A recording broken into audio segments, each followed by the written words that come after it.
Bismillahirrahmanirrahim. Əziz həmvətənlər, dəyərli müsəlmanlar.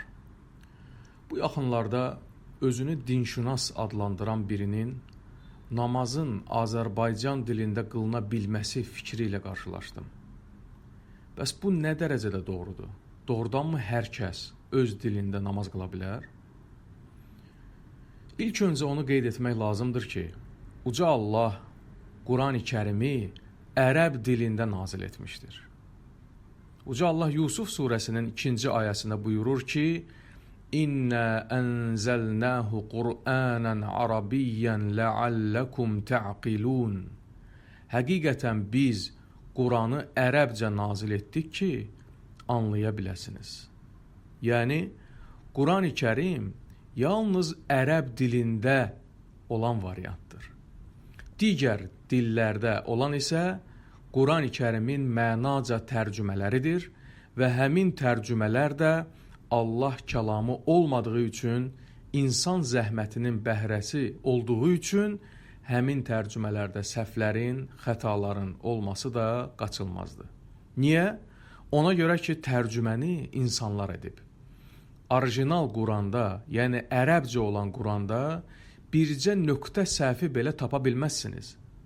Bugün dünyanın istənilən bir yerinə getsən, Yahudi və Xristiyanlardan fərqli olaraq, məzhəbindən və ya təriqətindən asılı olmayaraq, istənilən bir ölkədə nəşr olmuş Quran-ı Kərimdə bircə hərf fərqi belə tapmaq mümkün deyil. Uca Allah Tövrat, Zəbur və İncilin qorunmasını insanlara tapşırmışdı. Onlar isə bu işin öhdəsindən gələ bilməmişdilər. Bütün bu adı çəkilən kitablar təhrifə və dəyişikliyə məruz qalmışdı. Misal üçün, bugün xristiyanların əlində əsasən 4 cür İncil mövcuddur. Matta, Yuhanna, Luka və Markus. Quran-ı Kərimi isə Uca Allah özü qoruyacağını bildirib. Rəbbimiz Əl-Hicr surəsinin 9-cu ayəsində buyurur ki, İnnə nəhnu nəzzəlnə zikra və innə ləhu ləhafizun. Həqiqətən də bu Quranı biz nazil etmişik və biz də onu qoruyacağıq.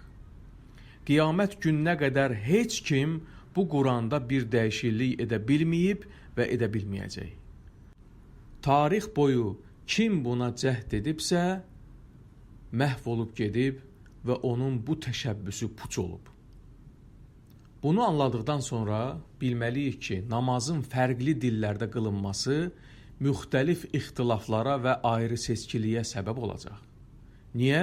Çünki qeyd etdiyimiz kimi tərcümələr müxtəlifdir və tərcümələrdə səhvlər də olur.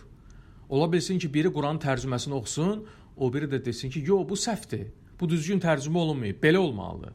Bununla da insanlar daha çox fikir ayrılığına düşə bilərlər. Yaxud başqa bir ölkəyə məsəl üçün gedəndə, orada məsciddə fərqli dildə namaz qılınsa, ora gəlmiş miqrantlar və turistlər bir şey anlamayacaq və bu onlar arasında böyük fikir ayrılığına səbəb olacaq. Bütün bunların baş verməməsi üçün Peyğəmbərimiz Muhammed sallallahu aleyhi və səlləm bizlərə namazın ərəb dilində qılınmalı olduğunu buyurub və bu əsrlər boyu davam edərək günümüzə gəlib çatıb. Müsəlmanlar namazın yalnız ərəb dilində qılınmalı olduğu barədə yekdil rəydə olublar. İndi güya Qurana əsaslanaraq, hədisləri inkar edənlərin yeni bir təriqət yaradaraq fitnə salmaları olduqca gülünc və absurddur. Hətta Qurana əsaslanaraq bəziləri özlərini Peyğəmbər belə adlandırırlar.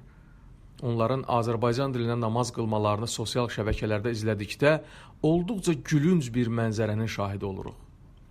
Oxuduqları tərcümə heç Azərbaycan dilinin qaydalarına belə uyğun gəlmir. Misal üçün deyir ki, şəms çıxdıqdan əvvəl ibadətini yerinə yetiririk. Malikdir günün, dinin, hidayət et yolun düzünə. De o Allah əhəddir, ona tay bir əhəd yoxdur. Hətta tarix nadir əsərini oxuyanlar belə bunu anlamaqda çətinlik çəkirlər.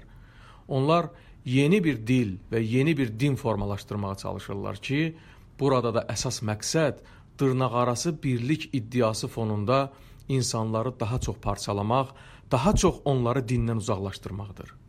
Ona görə də bu cür cahillərə ərəb dilini bildiklərini iddia etdikləri halda bir ayədə 50 səhv buraxan, ərəbcə hərfləri düzgün tələffüz belə edə bilməyən maskalanmış yalancı dinşünaslara uymayın.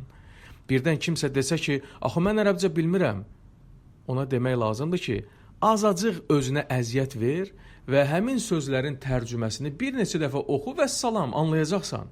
Zaten dilimizdəki sözlərin yarısı ərəb sözləridir. Tərcümə ilə tanış ola bilsən, görəcəksən ki, əlhəmdülillah, Allah həmd və şükürlər olsun deməkdir. Ər-Rahmanir-Rahim, biləcəksən ki, bunlar mərhəmətli və rəhimli olan Allahın adlarıdır. Və beləcə bu problemi həll etmiş olacaqsan.